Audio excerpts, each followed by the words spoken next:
Ada sekali tu saya balik daripada Kuching, ada seorang budak duduk sebelah saya. Lepas tu ada mungkin mak dia lah, perempuan tu, mak dia lah duduk sebelah tu. Saya tahulah tu mak dia. Naik flight daripada Kuching nak balik ke Pelanyu KL, ingat pagi tu. Lepas tu saya budak tu yang jadi geram saya.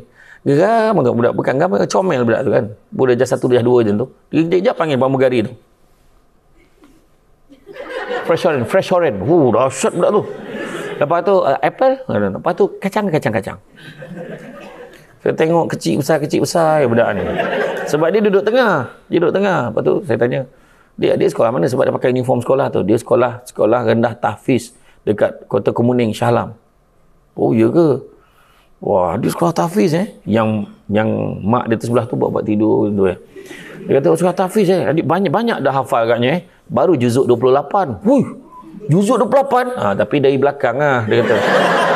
Tak kisahlah kalau dari belakang pun, hebat lah kan. 30, 29, 28, hebat lah dia.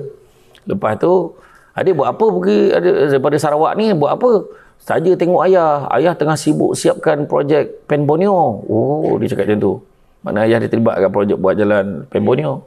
Dia kata lepas tu, acik ni siapa? Dia tanya saya. Acik ni siapa? Saya pun pandang, tak kenal ke? Kata kan. Tak kenal ke? Siapa? Dia kata. Saya pun tanya, kenal tak Samsul Bat? Kenal tu kenal lah, tapi taklah kenal sangat. Dia kata macam tu. Mak saya tak suka Samsul Bat ni.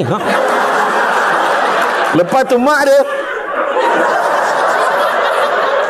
saya nampak lah mak dia macam cubit dia kan. Sebab mak dia mungkin dah tahu dah aku Samsul Bat tu. Oh ya ke? Budak tu jujur je kan.